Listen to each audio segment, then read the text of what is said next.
Hello, welcome back to the channel. All right, so tonight you're used to seeing Jen on here kind of opening things up, and then sometimes I jump in and sometimes I don't. Tonight I'm gonna host the show just a little bit, and we're gonna talk about design ideas from a guy's perspective, namely this guy. So my design ideas are gonna be different than Jen's, and the things that we like are a little bit different, although some of them are similar. So when you're doing a good design, if there's two people living in that space, you need to agree on the design. And that's not always easy because sometimes you have different ideas for a space. So we try to have where some of the spaces are my spaces and some of the spaces are her spaces, but then other spaces we come together and say, this is our space, and then we work on those spaces together. So I want to just touch tonight on a few things that are what is important to me when I look at designing something. Okay, so we said there's some spaces are hers and some are his. This one's decidedly his. So this is actually a space in my office, and I know some of you guys have seen my office a little bit before on the channel. This is a space that I designed, and it's for me. This is where I work. This is where I like to be comfortable. So you can see that I'm eclectic, right? I've got a lot of collections, and this is just one small part of my office. There's a toy section, there's a bar, there's a Lego section, there's a license plate section, there's a lot going on in my space. So some people look at that and say, cluttered. Okay, I get that. This isn't everybody's cup of tea to have collections on display. If you talk to a collector, they're going to argue with you on that. They collect things because they enjoy those things, and it's hard to enjoy those things when you collect them and you put them away in a box, and you never look at them. So I like to have my collections out on display, but in an organized fashion and something that's neat. So instead of doing 14 different kinds of shelves on this wall, I built one shelving unit that fills the whole wall, so it looks organized that way. So design tip number one. Surround yourself with things you enjoy. When you go to a hotel, it feels very sterile. A lot of people think, oh, it's clean, it's neat, it's tidy, it's picked up. Yeah, but your house could be like that too. But what's lacking in a hotel is that warmth of the things that you enjoy. There's no pictures of your family. There's no mementos of a trip. There's nothing around you that reminds you of the life that you live. And so I like to take things in my life that I enjoy and surround myself with them. So when I'm in my spaces, I feel like, oh, remember that trip? Oh, I remember when I got that at an auction. Oh, I remember when I was on that antique store. I remember when I did that. I remember when I did this. And there's things throughout my spaces that bring back memories and happy memories. So, if you fall down and you trip on your kid's skateboard and you break your leg, maybe the skateboard in your collection is not a happy memory. Let's not put that in there. But let's put things in our collections that make us happy. Not everybody's a collector. It's funny, I am, and so when I run into people, I'm like, what do you guys collect? Nothing. What do you mean nothing? Everybody does collect something, but I realize that not everybody's a collector. So tip number one, surround yourself with things you enjoy, things that remind you of happy memories. Okay, second design tip. Let's make sure that the spaces we design are comfortable. Maybe you absolutely love hand-hewn wooden furniture that was carved in the 1800s, and you think it looks beautiful and you admire it. Great. I don't want to sit on it and watch a movie for 2 hours though. So I want to make sure that my design is comfortable. So in my office here, I've got a sectional. It's right across from a television. I've got some throw pillows. I've got a throw here. I've made the space very comfortable. So when I'm sitting at my desk, I work. And when I work hard. But then when I want to relax, I like to be comfortable. So when you're picking things for your space, pick things that are comfortable. Maybe you do like wooden furniture. Fantastic. Make sure you've got a little throw pillow you can put behind your back. Keep a little throw blanket or something close by for warmth. I love a room that's got different types of warmth. I love an area rug. because I like the warmth underfoot. I get up in the morning and I walk out to make coffee and I'm barefoot, and well, the tile floor in the kitchen chilly, so I like to sit in the living room and enjoy my coffee because there's a rug down, so that makes it more comfortable for me. I like furniture that's firm. What is the space used for? If it's the room where the teenagers are going to crash and watch movies, then maybe you want a couch that's super soft and you just fall into it and the kids feel like they're in a fort the whole time. But if you're going to have some adult friends over and you want to feel like you can sit and have a conversation and not have to, lend them an arm to get up when it's time to leave, then maybe have a sofa that's got a little bit of a firmness to it. Something that's comfortable to relax in, but that you don't sink so far into, you can't get back out of it. I'm missing a coffee table in here. Would that make the space more comfortable? It certainly would. Am I building one? I am. It's not ready yet. But when it is, you'll be the first ones to see it. So tip number 2 is make a space that is comfortable where you can feel like you can sit, you can relax. It's not hard to get out of that space. It's not a sofa that's too low to the ground or one that's too deep where you can't lean back. It's important when you're picking furniture to sit in the furniture and enjoy the proportions of the furniture. A lot of the furniture that we sell, we can pick the depth of this cushion. We can pick the height of this cushion. We can pick if this is 1 cushion or 2 cushions or 3 pillows. There's a lot of different things that go into picking the right furniture. It's not a matter of just walking in and saying, oh, that sofa is the right gray, I want that one. Sit in it. Make sure you're comfortable in it. Same thing when you're buying a mattress. Lie down on the thing. Don't just take it home and say, oh, I can't sleep on this. When you're getting furniture for a space, see if you can sit on it. See if you can enjoy it. See, and don't plop down on it, get right back up. Say, oh, that was great. Sit on it for a minute. When we go to market, we sit on the furniture. We'll have a conversation. Sometimes we'll get a mimosa and we'll sit and we'll enjoy our mimosas together while we're sitting on the furniture. And you know what? Maybe when you sat down, it was great. 5 minutes later, you're like, I'm really not that comfortable anymore. Find furniture that works for your lifestyle. It's not always the one that's going to be on sale, and it's not always the one that's available today. It's not always the one that's the most convenient. Sometimes you have to wait for your furniture. Sometimes you have to look a little harder to find the right piece. What do you do in the space? How is it comfortable in the space? So for me, I'm working at my desk and I just need a little breather to sit down and read a 3-page email somebody sent me that could have been a 2-line memo, but I'll sit, relax, read the email. After work sometimes we'll come up here and throw a DVD and then we'll sit and watch a movie. It's just comfortable. So it's a different space than our living room. Our living room tends to be a little bit more, it's not over the top elegant, but it's dressier than this space. And sometimes we don't have a family room where we just kind of have a flop couch where you just kind of hang out and watch movies. We don't really have that in our house. So every once in a while, we're just in the mood to flop out on the couch and watch a movie. It's a great space to do it. So when you're decorating and designing your house, sometimes you have multiple spaces for doing. We can have a family room, we can have a living room. They can be each comfortable, but done in a different style. So just think about the comfort level when you're designing your room. All right, design tip number 3 from a man, namely this one. Put things in your space that you appreciate, okay? Your space is comfortable for you. It shouldn't make your guests uncomfortable by any means, but it should be comfortable for you. So I love cars. I love anything to do with cars. I love anything automotive, oil, gas station signs, all kinds of stuff like that. I love cars. So I've surrounded myself with license plates. The top row, they're all 1969, the year I was born. The rest of them, they're from different states I visited. They're from friends that have given them to me. They're just ones I collect. I got stacks of license plates. I don't know where I'm going to put them all, but I've surrounded myself with things that I appreciate.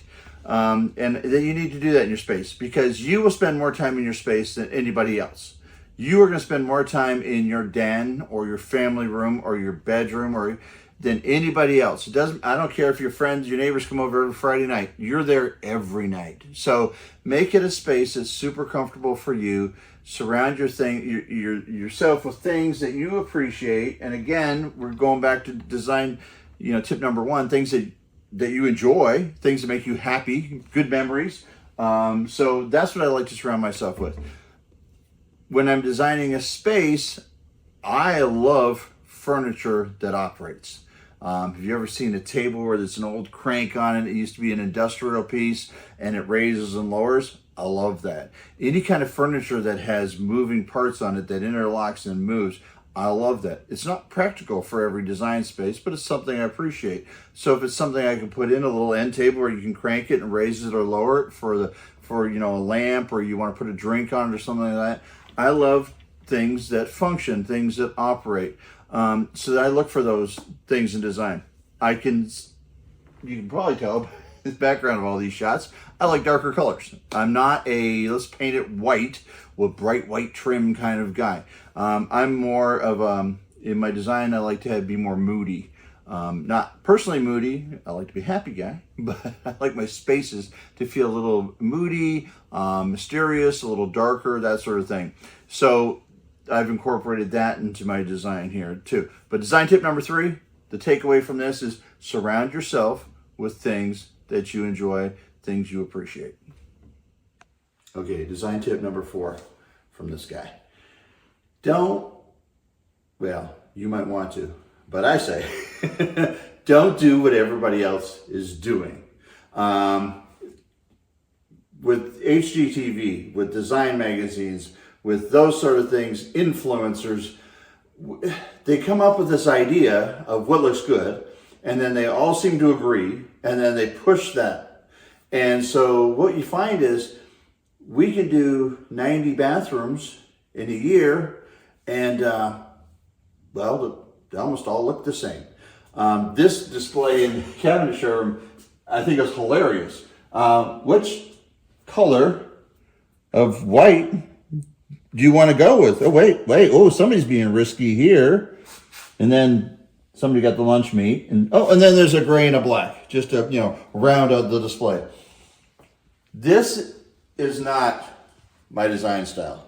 My design style is do something that you appreciate. And I think that you will find that if you do something you appreciate, you will like it longer and appreciate it more than if you did something just because it's what everybody else seems to be doing. So this week, we tore out some Ubatuba countertops. Who remembers that from 20 years ago? If you didn't have Ubatuba, you had Baltic Brown. And boy, if you didn't have those two, you just weren't keeping up. Well, guess what? That was a trend that turned into a fad that blew up. Everybody all of a sudden is like, oh, nice house. It's 20 years old. I can tell.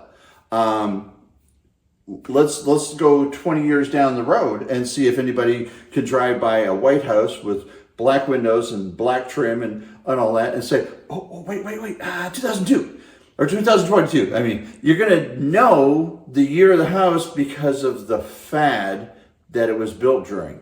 And there are lots of design ideas out there and they're great. And I said, let's grab onto that one and let's grab onto that one. But let's try to make sure that our house doesn't look like every other house on the neighborhood. It's kind of like when you go by a Buc-ee's and they've got the 30 different Tesla charging stations out there and they're all white Teslas and they all look exactly the same. And or when I had kids that were in grade school growing up, and every once in a while I would drop the kids off at school in the morning and I'm like, good gracious, is every white Suburban in the world here this morning? Because every single mom wanted a white Suburban. And people tend to do what other people are doing. And it's funny because right now you drop kids off at school and they're all driving gray Ford Explorers, which we got here in today. So we do it too. And I'm not saying it's wrong. I'm just saying that when you're designing a car, we're going to keep for maybe 4 years, maybe 6 years. We're not going to keep it as long as we're going to keep our house. We're going to raise our kids in the house. We're going to have them back for Christmas in our house. Our house tends to be someplace that we tend to stay in longer than we stay in a car. So I don't think those decisions that you do in your house should be as kind of flippant as it is when you pick out a car. You go to a car dealership and they're like, we've got that car. And you're like, great, I'll take the white one, I'll take the gray one. It doesn't really matter. You only have it for a few years and then you're going to get into something different. Not so with a house. With a house, maybe you're talking about aging in place. Are you going to still like that design when you're 30 years older than you are now? I don't know. So it is important to keep your spaces updated, but at the same time, let's make sure that we're putting things in that you're going to enjoy for a long time. Don't just flip open a design magazine and say, look, everybody's doing a white cabinet and a white top and a 3x6 Subway backsplash with black grout. I gotta have it. Don't worry about what everybody else is doing. Get some ideas there, absolutely. And if you absolutely love that, then do it by all means. But I encourage you to look at other options, other ideas. There's lots of different designs out there. Maybe don't go with the one that everybody else is doing. I've talked in the last little clip about cars and how much I enjoy cars. And we go to a lot of different car auctions. We have great friends that own a classic car dealership, and we're privileged enough to get to go to a lot of these car auctions with them. 67, 68, 69 Camaro. Ooh, everybody's going to have one. Yeah, they're the greatest, right? No, I don't think so. My design style says I like the first generation Firebird a lot more than I like the first generation Camaro. Do they sell for as much? Nope, they don't. Are they valued as high? Nope, they're not. Do people go crazy over them at the auction like they do a Camaro? No, sadly they don't. But to me, it's a nicer car. I prefer the styling lines of a Firebird over a Camaro. So do I kind of fight the trend on that? Yeah, I do a little bit. But it's okay because that's what makes me happy. And all these other people, they're not living in my house. It's just me. So I'm going to make my house the way I want to make my house. Not so focused on, well, what's current, what's trendy. Okay. Design tip number, I think we're at number 5. We at number 5? 1? Okay. Design tip number 5. Something my mother always impressed upon me growing up, and I never really understood it well growing up because, well, I had a different take on things, but I've now come around to seeing her wisdom in this, and she's beaming right now that she got through to me on something, I guarantee you. But she would say fewer, nicer things. And she didn't say it that way, but that's what it basically boils down to. So instead of buying everything, buy something nice. So when we moved into our new house, we really wanted nice silverware. And I remember we had, Jen's silverware, my silverware, some that came from the boat I used to live on, some that came from, I don't know, it just came from all over the place. And we had, 16 different forks and 2 of them matched. And we're like, okay, we want nicer cutlery. We had nice stuff for company, to set the dining room table, but we wanted nicer silverware for the house. Just what we use every day.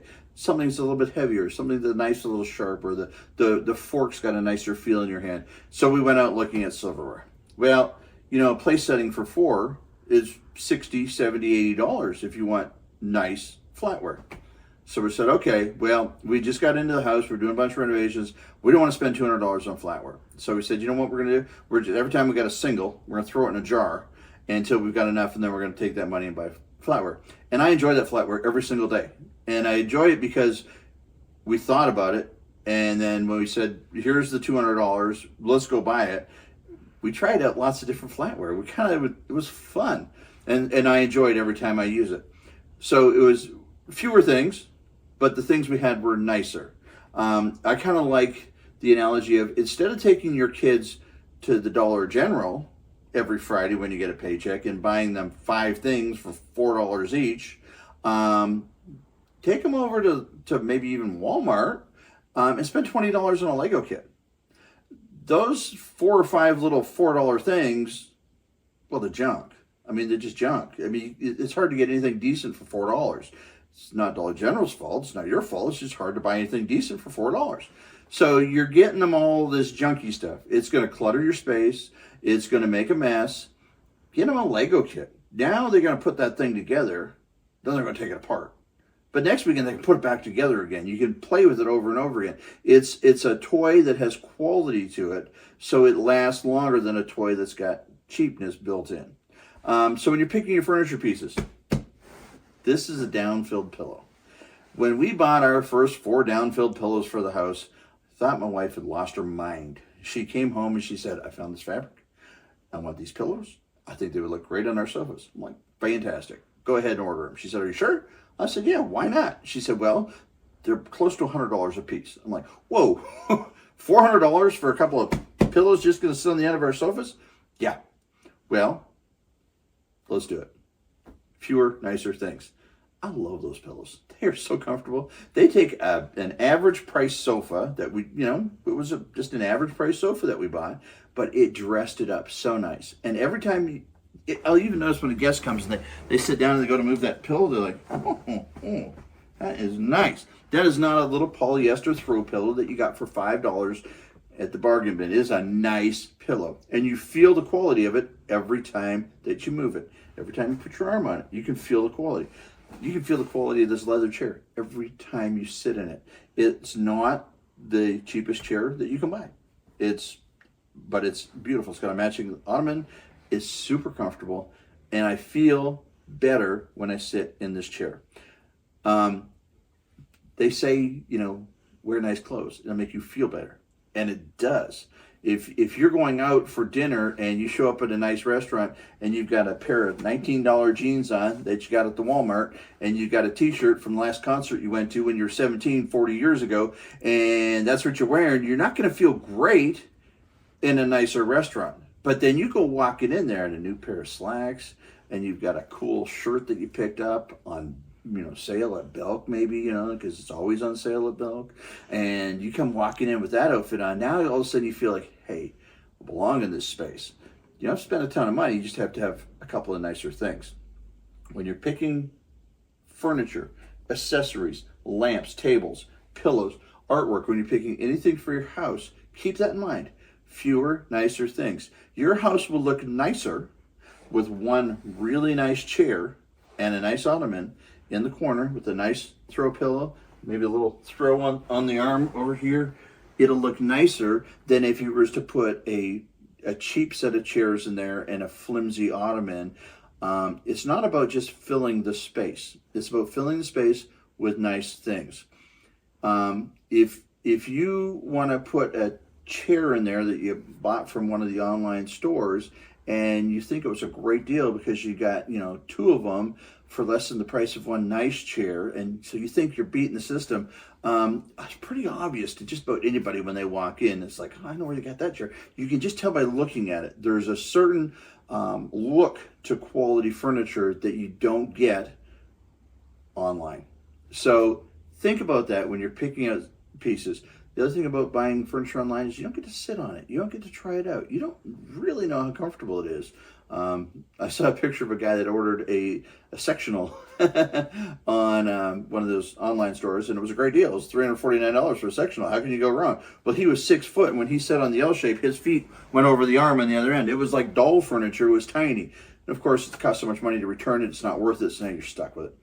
I encourage you to go out, look at the pure furniture pieces you want. Look at the artwork hanging on the wall. Look at the botanicals. We've got dried flowers over at our boutique, and I can see the quality difference in those compared to what I see in the big box stores. Look at things, feel them, touch them. Understand that you're not just buying it because it's a deal. You are going to live with these things, and you're going to enjoy these things or regret your decisions every single day until you do something different. Okay, design tips from this guy. Tip number 6, don't try to do it all at once. We have some people that come in and they've been saving up to remodel their house and they just want to do it all at once and get it all done. I caution against that because sometimes the things that you dream up don't turn out the way that you thought they might. So start on a space, work your way through it, make sure you're still happy with your design, the direction you're going with it, and then work into the next space. I suggest against trying to do everything at once. For one reason, it's budget. Okay, do you have all the money to spend at once? A lot of people don't. We do things in our house, one project at a time. We have access to everything in the boutique. This little table right here, I really want to take one of these home from my house and have it by the couch, so at night I can put a little drink there, a little maybe thing of M&Ms, and that'd be great. But I'm doing other projects at the house right now, so this is just going to wait.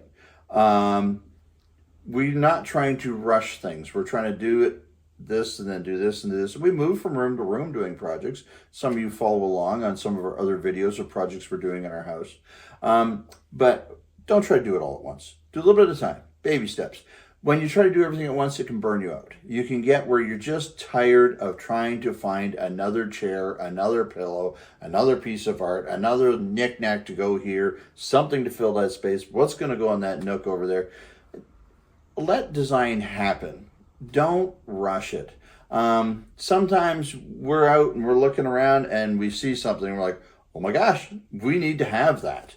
We don't know where it's going to go yet, but so then we walk around the store a little bit more and then we're like, I know where that would go. We can build a room around that, or we can build a corner around that, or we can decorate something with that. Don't rush design. Let design happen. Let it happen over time. I know a lot of designers would be like, well, let's get in and do your entire dining room and get it done. Okay, that might make sense for some people. If you don't like having people in your house doing the work, if you don't like going on multiple shopping trips, there's a multitude of reasons why you might want to do it all at once. I'm just design tips from this guy. Design tip from this guy is don't try to do it all at once. Let design happen. Let it flow more naturally. I think a lot of times when it flows naturally, if it takes 6 months to do a room, you're going to be happier with that room for a longer period of time than if you just like, we've got to make it happen this weekend, and then come Tuesday, you're already like, probably want to pick that piece of art if I had a few more minutes to think about it. And you can start to have design regrets, buyer's remorse, call it whatever you want. You start second guessing what you did. Take your time, relax. Your living room's always going to be there. Your bedroom's always going to be there. The kitchen will always be there. It doesn't have to happen today. It can happen tomorrow. It can happen next month. Well, in some cases, like our house, it happens 7 years later. So it doesn't always happen at once. We're doing that at our house. We're in the middle of our master bath remodel, and we got inspired to do something to the kitchen ceiling. And you can see that in some of our other videos. It was just a whim. But you know what? It was a nice break from the master bath remodel. We knew we could knock it out in a week. So we just did it. We both love it. We're sitting there this morning looking up, and Jen was having a cup of tea and I was having a cup of coffee, and we're like, that looks amazing. We've been looking for a light fixture to go over our island.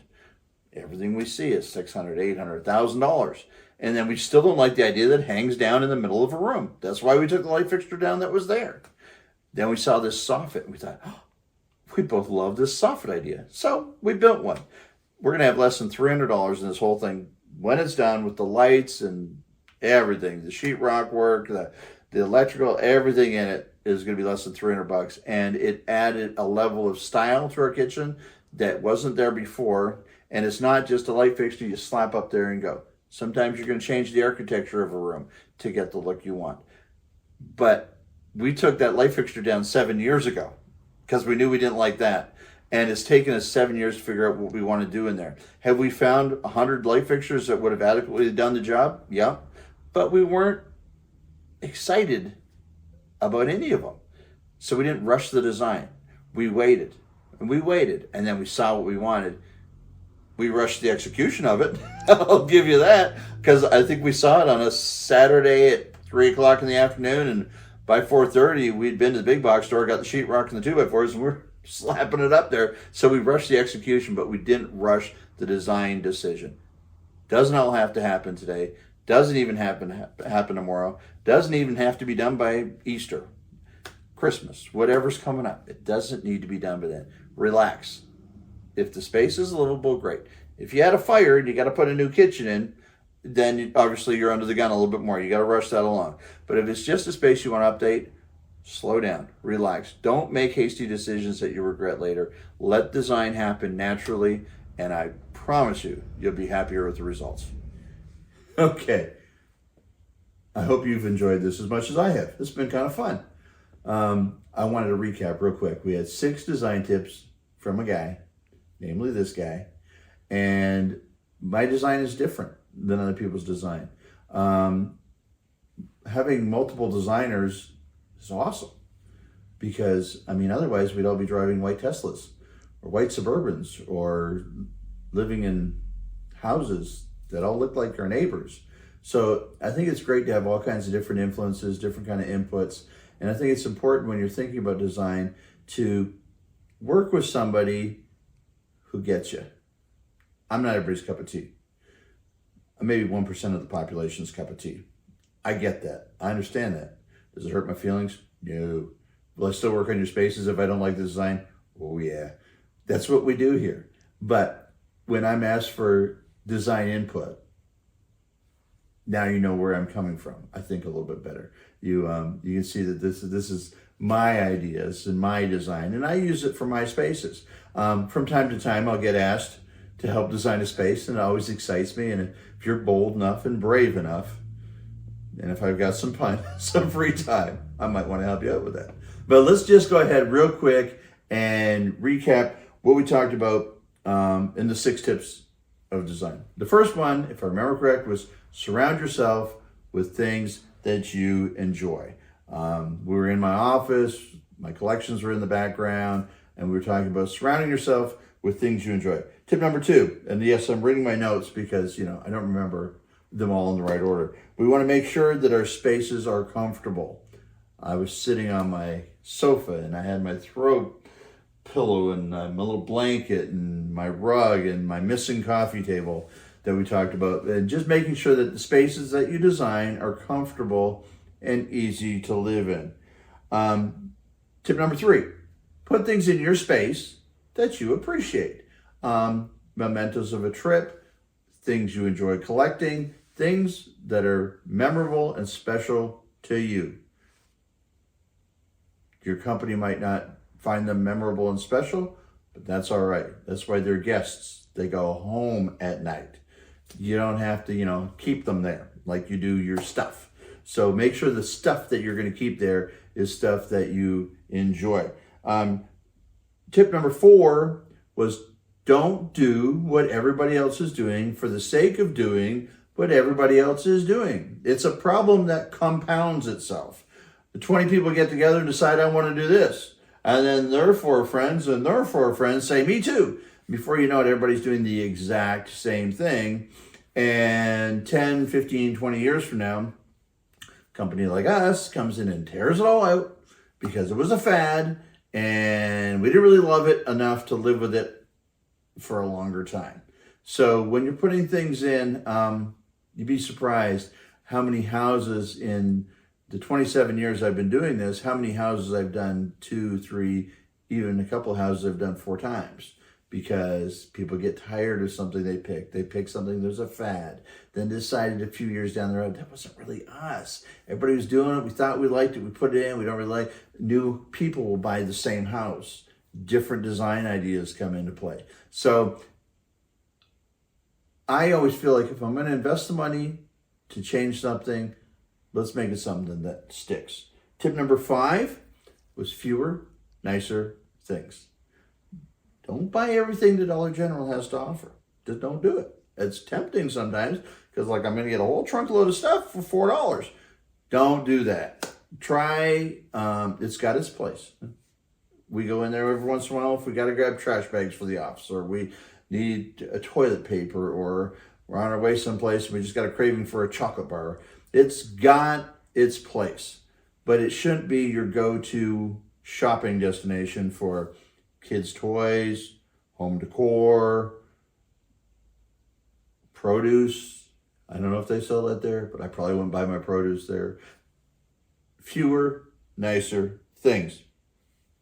And the tip number 6 was don't try to do it all at once. Don't rush design.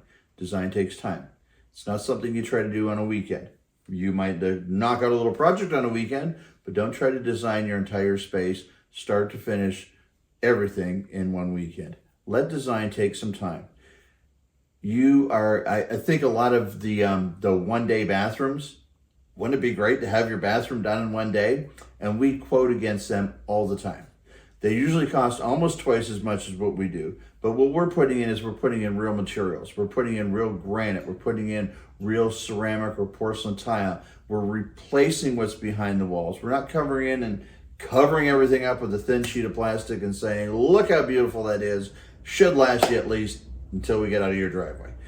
We don't want to do that. We think it's more valuable. You're going to live in that space. Say you use that bathroom for 15 years. Does it matter 15 years from now that it was done in one day?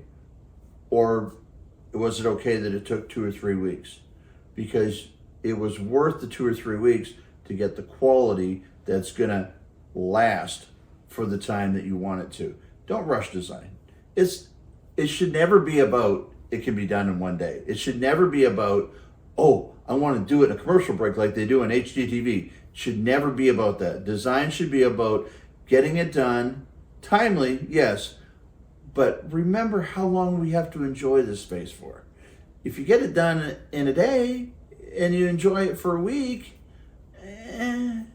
that's just, the math there doesn't add up for me. Take your time, slow it down, enjoy the process, find yourself a designer you like working with. It's probably not going to be me, and I'm okay with that. I'm good for about 1% of the population when it comes to design. Implementation, there's a word, that I can do. That I can get knocked out for you, but yeah, that's where I specialize. So we have Jen on staff here. She's an awesome designer. She does so many amazing spaces. I know you always tune in to watch her, and I know me being on here probably wasn't a special treat for you, and you'll miss her, but she'll be back next week, I promise you. And I just thank you for sharing this time with me, and thank you for coming in and seeing us at the boutique and at the tile store. We certainly do enjoy working with each and every one of you, no matter what your design style is.